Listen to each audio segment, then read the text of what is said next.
Buenos días.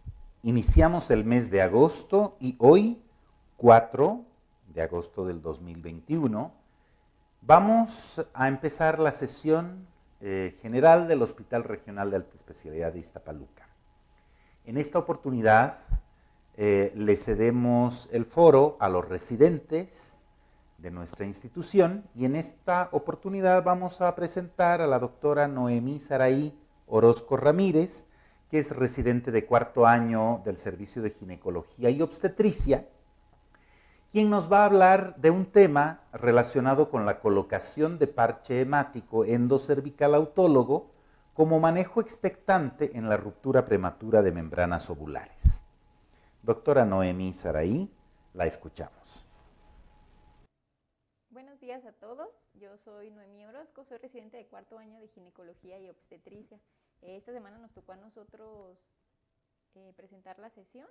Queríamos platicarles un poco sobre una opción relativamente nueva de tratamiento expectante para el manejo de la ruptura prematura de membranas. Este manejo pues tiene bastantes beneficios, tanto para el binomio como para en lo que económicamente respecta al hospital, que es la colocación de un parche hemático endocervical como manejo expectante en la ruptura prematura de membranas ovulares.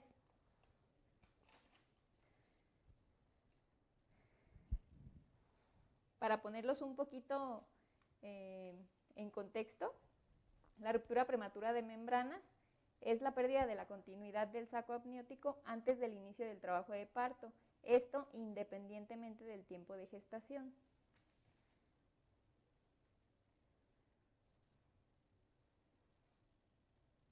La ruptura prematura de membranas pretérmino, que es de la que específicamente vamos a estar hablando en esta sesión, es la que corresponde a cuando es menor de 37 semanas de gestación. Estas suceden alrededor de 3 al 4.5% de todos los embarazos y es la causante del 40 al 50% de todos los nacimientos pretérminos. Esto tiene tal relevancia ya que al ocurrir la ruptura se pierde la protección que tiene el feto con el medio externo y pues esto aumenta la exposición a microorganismos y por consecuencia aumenta el riesgo de producir infección materno y fetal.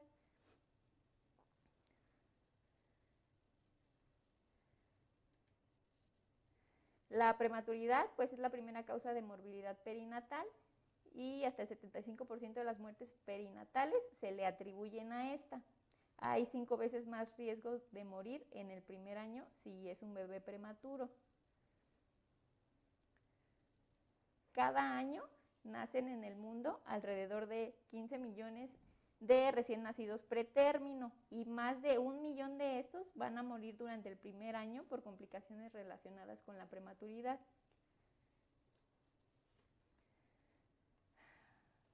Para poder entender mejor las categorías de edad gestacional, puse este cuadrito para hablar específicamente de la clasificación en los pretérminos, que son como tal los menores a las 37 semanas, que ya les había comentado, y pues son estos que se encuentran en el cuadrito de abajo, que se dividen en 4, que son los pretérminos tardíos, que van de las 34 semanas de gestación a las 36.6, los pretérminos moderados, que van de las 32 a las 33.6, y los muy pretérminos, que van de las 28 a las 31.6 semanas de gestación.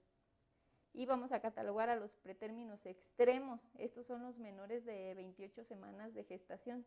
Este último grupo no lo vamos a considerar en nuestro manejo, ya que se conoce que a partir aproximadamente de la semana 28 se tiene una madurez orgánica en el feto que lo hace viable. Entonces, antes no, por lo que no se podría agregar al estudio, porque variaría, por la mortalidad más aumentada que hay en estos bebés. Tras las graves complicaciones, en caso de presentarla, lo ideal pues obviamente sería prevenir la ruptura, pero son múltiples los mecanismos para que suceda esta. Entonces, por lo general nunca conseguimos prevenirla. Es un poco difícil identificar la etiología, pero estos son unos de los factores de riesgo más comunes. Cabe recalcar que los que se encuentran en el recuadro rojo son los causantes de hasta el 50% de la ruptura prematura de membranas, que son la infección del tracto urinario y la infección vaginal.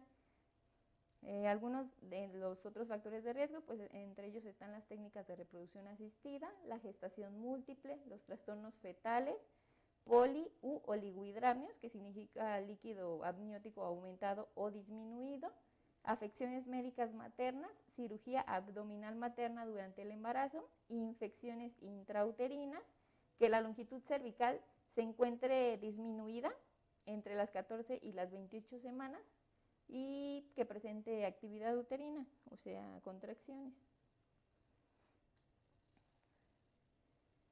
Dentro de las complicaciones maternas más comunes, pues está la corioamnionitis, que esta se da desde el 15 al 25%, la sepsis puerperal se da del 15 al 20%, y el desprendimiento prematuro de placenta aproximadamente del 2 al 5%. Es raro, pero también suele haber retención de placenta. Esto quiere decir que posterior al nacimiento del bebé, la placenta no se desprenda dentro de los primeros 30 minutos. Dentro de las complicaciones fetales, pues las más comunes tenemos la neumonía in útero fetal y la muerte fetal. Y las complicaciones al nacer del bebé, pues sepsis, la más común, ya sea sepsis temprana o tardía, hiperbilirrubinemia, afecciones respiratorias y a largo plazo afecciones neurológicas. En cuanto al diagnóstico, por lo general es clínico, la paciente te va a llegar refiriendo que tiene salida de líquido transvaginal abundante y claro, y que se mojó toda la ropa.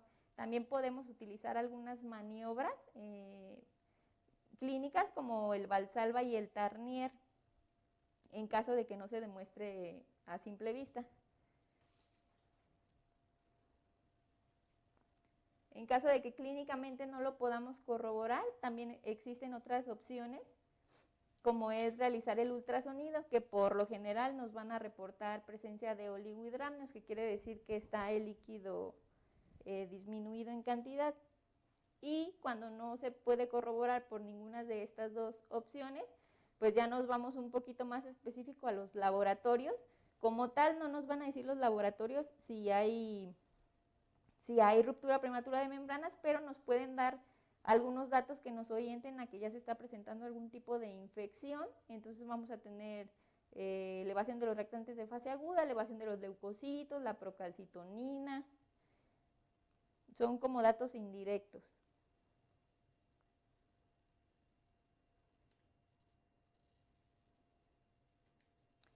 Algunos estudios más específicos son estos dos que tenemos aquí.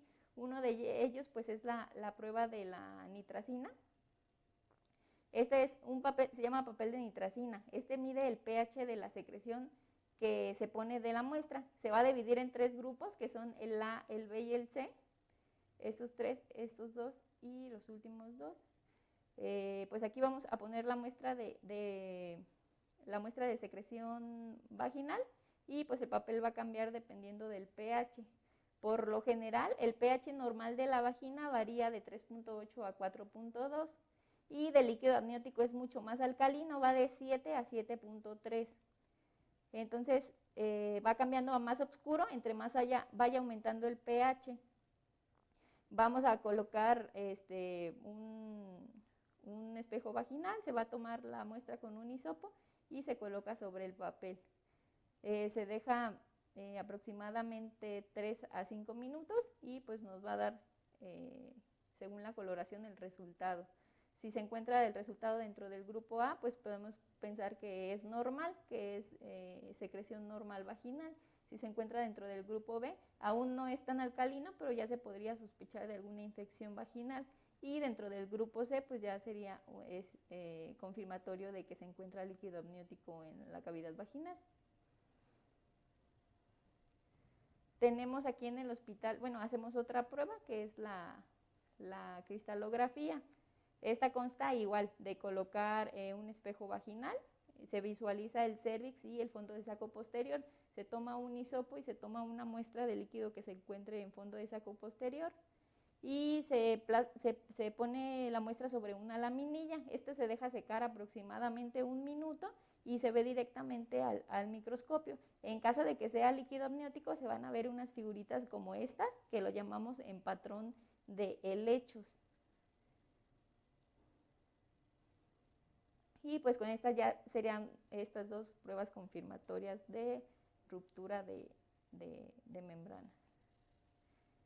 En cuanto al tratamiento, por lo general, pues en las instituciones de segundo nivel se utiliza más la interrupción porque se necesitan más insumos y más vigilancia de las pacientes, del feto, para poder realizar un manejo expectante, porque hay que estar vigilando que no haya datos de infección.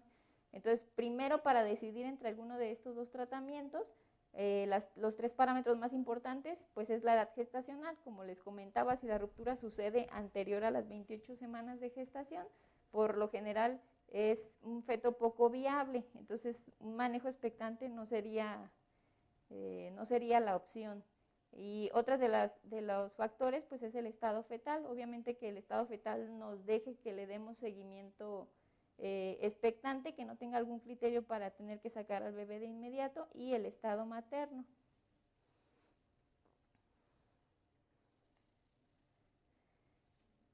Algunos factores que tenemos para valorar si es candidata al manejo expectante, pues es que la ruptura prematura de membranas haya sido espontánea, que la edad gestacional sea de los 28 a las 36.6 semanas de gestación, que sea un feto sin anomalías estructurales demostrables por ultrasonido, que venga en presentación de vértice y que nuestros resultados de laboratorio a su ingreso pues nos reporten que no hay datos de proceso infeccioso.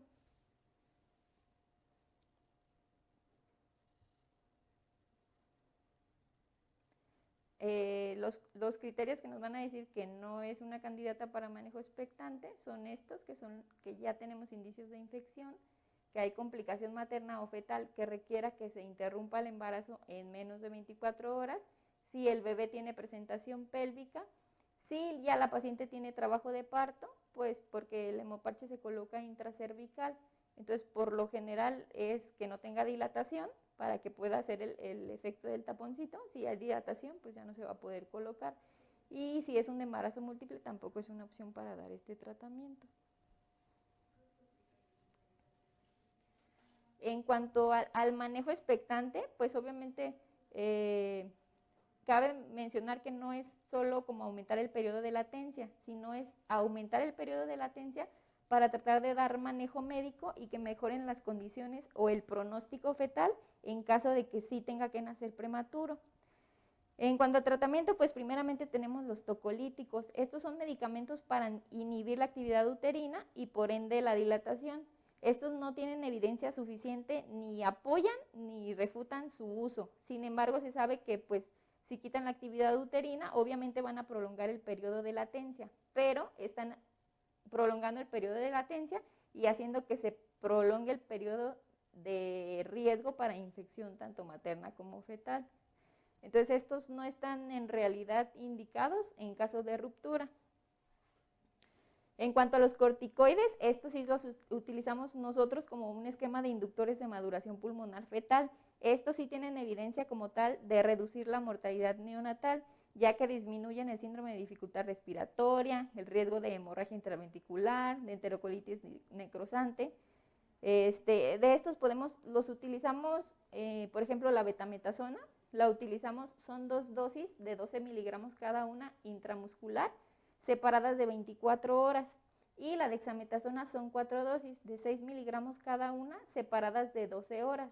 Entonces, un esquema completo va a estar en 24 horas por lo menos. Ponemos primera dosis el día de hoy a esta hora, segunda dosis los otros 12 el día de mañana a esta hora. Los corticoides empiezan a hacernos efecto como inductores de la maduración aproximadamente a las 24 horas, inicia su efecto. Tienen un pico máximo a las 72 y dura su función hasta pico máximo a las 72 horas y dura su función hasta una semana, los dos por igual. Entonces, están recomendados por lo menos que se le alcance a colocar un esquema de maduradores pulmonares y si no, hasta 2, que traerían un poco de mejor beneficio para el bebé. En cuanto al sulfato de magnesio, Este se utiliza más bien como neuroprotector. Sabemos que la prematuridad pues, es el principal factor de riesgo para la parálisis cerebral y el sulfato de magnesio se ha comprobado que disminuye importantemente el riesgo de parálisis cerebral en los recién nacidos, primordialmente en los que son menores de 32 semanas de gestación. Entonces, este esquema se utiliza si hay riesgo de que nazca el bebé de la valoración en 6 horas posteriores. El esquema se utiliza con una impregnación de 4 gramos para 20 o 30 minutos y posteriormente 1 gramo por hora hasta 12 horas. Posterior a las 12 horas se revalora si tiene el mismo riesgo de que nazca en las próximas 6 horas o no, para poder decir si se continúa o ya se retira. Y en cuanto a los antibióticos, estos sí son como un pilar fundamental, ya que pues prolongan el tiempo de latencia y además reducen el riesgo de infecciones y pues obviamente de la morbilidad. Se utilizan esquemas variables, dentro de algunos de estos está la combinación de amoxi con eritromicina. Estos más o menos aproximadamente son 7 días de tratamiento o más si el periodo de latencia se prolonga más días. Aquí ya les voy a hablar del manejo que nosotros estamos haciendo, que es la colocación del parche hemático endocervical autólogo. Este procedimiento consiste en la colocación de 5 centímetros cúbicos de sangre completa de la misma paciente o autóloga a nivel endocervical por vía transvaginal. Esto va a realizar la función de un tapón o sello hemático.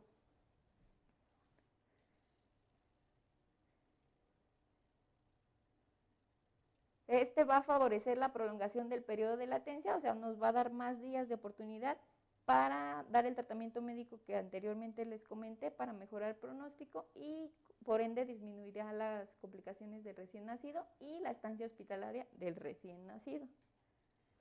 Este procedimiento se realiza colocando a la paciente en posición de litotomía. Posteriormente vamos a colocar un espéculo vaginal que podamos visualizar bien el cérvix y el orificio cervical. Vamos a extraer en ese momento, cuando estemos visualizando el cérvix, bueno, la persona que nos esté apoyando va a extraer 5 centímetros cúbicos de sangre venosa de la madre a nivel periférico. Por lo general con eso pues nos ayuda el personal de enfermería. Y ya que tengamos la muestra lo vamos a instilar en el endocérvix. Aquí en la figura nos muestran que lo están instilando con una sonda nasogástrica para recién nacido, pero nosotros utilizamos un catéter de los que se utilizan venosos periféricos. Nosotros utilizamos uno del 14 o del 16 y pues instilamos los 5 cc en endocervicales. Posteriormente a que los ponemos, colocamos a la paciente en posición de Trendelenburg y así la dejamos aproximadamente 10 minutos para esperar a que la sangre coagule y haga el efecto de tapón que queremos que haga. Posteriormente, pues la paciente ya pasa a vigilancia, va a llevar un seguimiento intrahospitalario. Dentro del seguimiento que le vamos a dar, pues a la mamá le vamos a estar revisando sus signos vitales, que no presente actividad uterina, que no tenga pérdidas transvaginales y seguimiento por laboratorios con biometría hemática y procalcitonina para ver que no empiece a haber datos de infección. En cuanto al bebé, pues vamos a estar vigilando la frecuencia cardíaca fetal y vamos a estar haciendo ultrasonidos periódicos para ver cómo se encuentra la cantidad de líquido amniótico y cómo se encuentra el bebé, las condiciones generales del bebé. Los criterios que tenemos para incluir a las pacientes en este estudio son que hayan tenido ruptura prematura de membranas espontánea, que tengan un embarazo de 28 a 36.6 semanas de gestación y que no hayan desencadenado trabajo de parto por lo menos hasta las 24 horas de ruptura, ya que como sabemos hasta el 75% de las pacientes posterior a la ruptura prematura de membranas desarrollan trabajo de parto a las 24 horas. También que no haya evidencia de datos de infección, que no haya compromiso materno o fetal para que se pueda interrumpir, para que podamos continuar con el manejo expectante y que el bebé venga en presentación cefálica. Les voy a mencionar un caso clínico de una paciente que tuvimos aquí en el hospital y que se le realizó ese procedimiento. El día 9 de abril del 2020, un femenino de 18 años, su primer embarazo, cursando con un embarazo de 31.4 semanas de gestación por ultrasonido del segundo trimestre. Dentro de sus antecedentes, ella los heredofamiliares interrogados y negados, personales patológicos, únicamente pues un traumatismo positivo a fractura de rótula izquierda, pero tuvo manejo conservador. Y dentro de los ginecobstétricos, menarca a los 12 años, inicio de vida sexual 17 años, sus ciclos regulares cada 30 días con duración de 3 días, una pareja sexual, no usaba método de planificación familiar y nunca se había realizado citología cervicovaginal o colposcopía. Era su primer embarazo, fecha de última menstruación el 1 de agosto del 2019 y llevaba su control prenatal en su centro de salud con 6 consultas. Estaba tomando hasta ese momento ácido fólico y sulfato ferroso.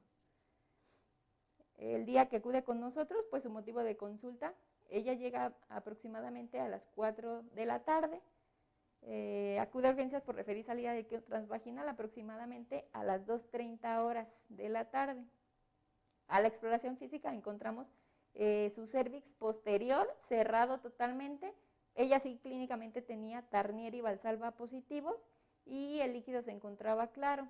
Se le realizó de todas formas la cristalografía, la cual se reportaba positiva para confirmar, y se le realizó un ultrasonido obstétrico que nos reportaba un producto único vivo intrauterino de 30.1 semanas de gestación por fetometría, con frecuencia cardíaca normal, un peso estimado de 1.573 gramos, la placenta normoinserta, fúndica corporal posterior, granum 2, un índice de líquido amniótico de 12.3, o sea, normal, y un cérvix con orificio cervical interno abierto, únicamente 3 milímetros, y con líquido en el canal endocervical, secundario a la misma ruptura. Pues se decide su ingreso a hospitalización por el riesgo de infección que tiene. A su ingreso se le toman laboratorios, reportando unos leucocitos de 12.7, hemoglobina de 10.7, el porcentaje de neutrófilos en 89.8% y la procalcitonina pues normal. No tenía como tal datos de infección, sin embargo por el riesgo inminente que hay de infección se inicia antibiótico e iniciamos manejo con los inductores de maduración pulmonar fetal. En este caso nosotros le pusimos betametasona. Aquí el día 9 se le pone su primera dosis de betametasona. Para el día 13 la paciente se le dio seguimiento, como se los había comentado, pues con laboratoriales. Tenía los leucocitos de 9, una hemoglobina de 11, el porcentaje de neutrófilos de 74.1 y sin presencia de bandas ni elevación de la procalcitonina o de la BCG. Entonces hasta ahí por laboratorios como tal no tenía datos de infección. El día 13, 4 días posteriores a su ruptura, el urocultivo y el cultivo de exudado cervicovaginal que se tomaron a su ingreso se reportan negativos y sin presencia de trabajo de parto, por lo que se le oferta la colocación del hemoparche y ella acepta. Se le colocó el hemoparche sin complicaciones. Para el día 17, su control de laboratorios bien sin alteraciones. Este día ya iniciaba su segundo esquema con betametasona, como les comentaba que por lo general por lo menos un esquema se pone, pero si tenemos oportunidad de mejorar un poquito más la función respiratoria del bebé, pues le aplicamos un segundo. Entonces al día 17 se le inició su segundo esquema de maduradores con betametasona. Para este día continuaba con ceftriaxona, pero se le agregó clindamicina y ya pues se diagnosticó con anemia. Inició tratamiento con fisiofer, con ayuda de hematología, la valoró hematología, le pusimos progesterona y pues algún multivitamínico. Para el día 21 se le realizó su primer ultrasonido de control posterior al de su ingreso. Aquí nos reportaban el bebé de 32 semanas por fetometría con un peso estimado ya de 1.928 gramos, una placenta bien sin alteraciones, igual clasificación 2 de Granum, y un líquido amniótico de 12.3 centímetros por método de Phelan, todavía se considera normal.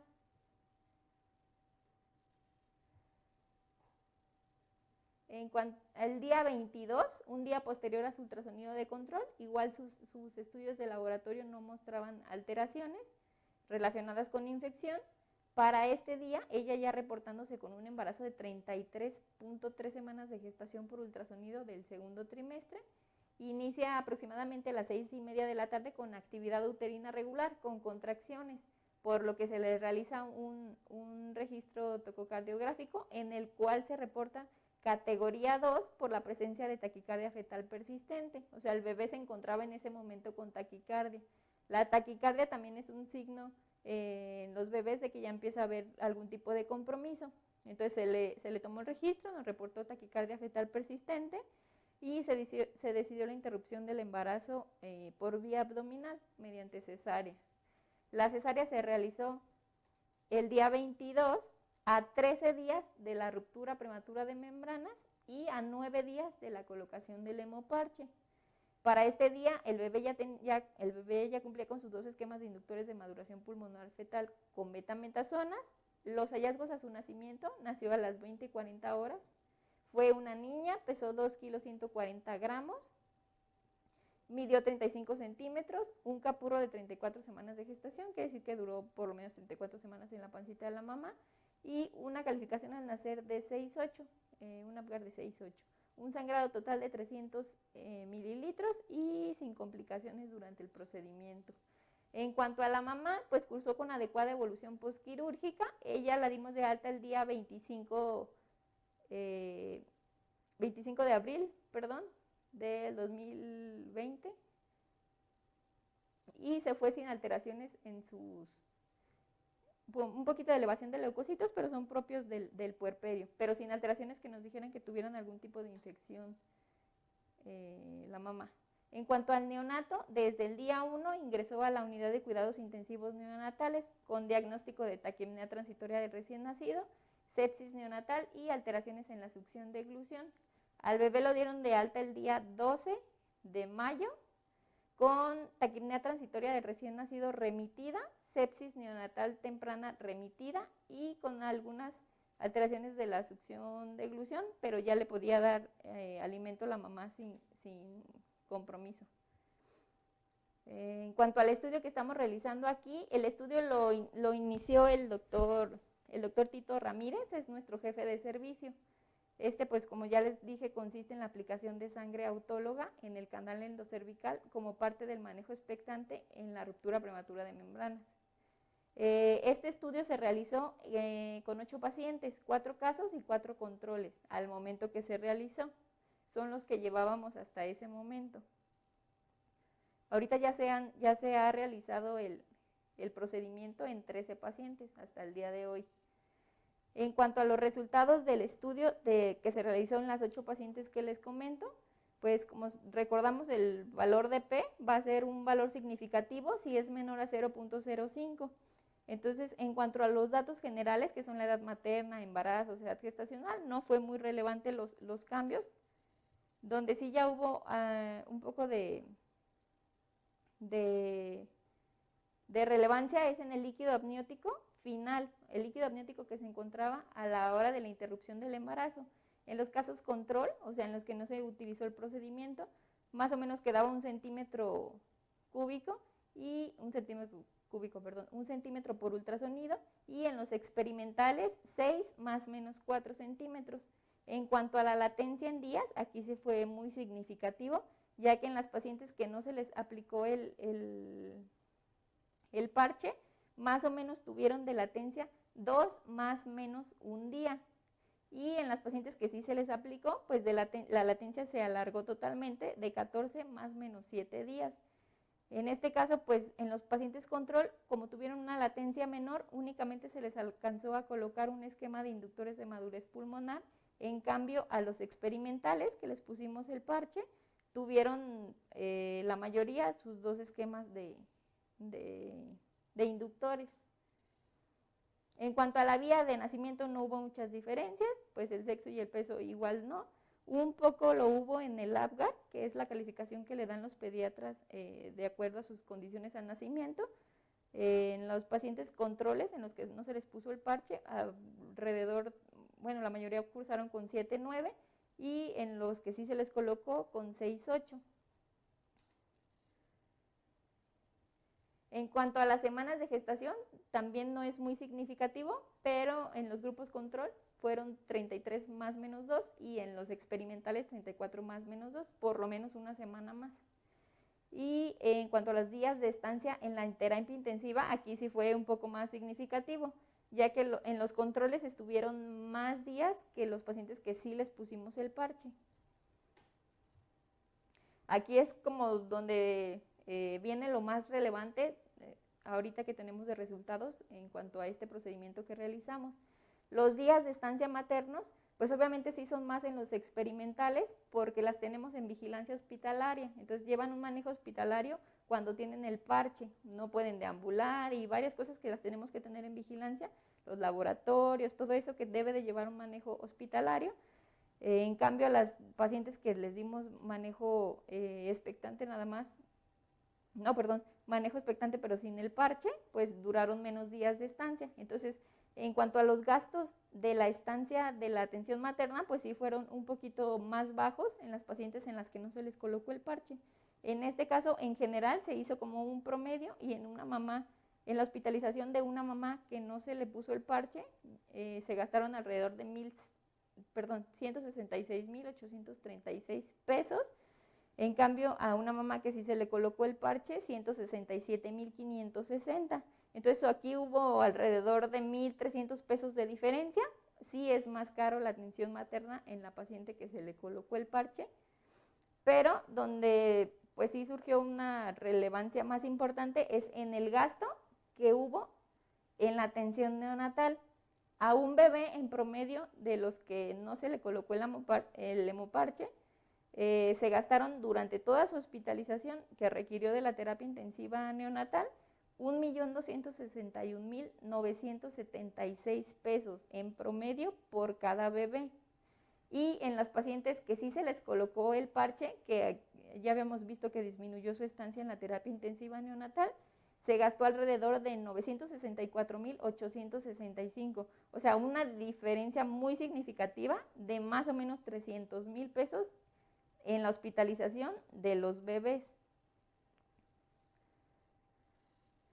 En cuanto a las complicaciones fetales y neonatales, la verdad es que no tuvieron mucha diferencia, o sea, en las pacientes que se les dio el tratamiento con el parche y a las que no, fueron más o menos similares, de eso no hubo, fueron las mismas complicaciones que se presentaron en los dos bebés, entonces no hubo mucha diferencia ahí.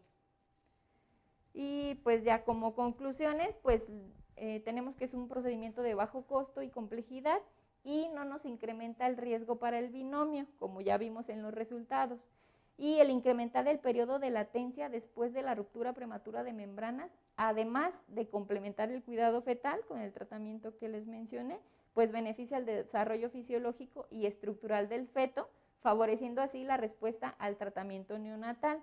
Y esto llevándonos a una disminución del riesgo tanto de ingresos a la unidad de cuidados intensivos, la mortalidad de los bebés y los costos generados por su atención.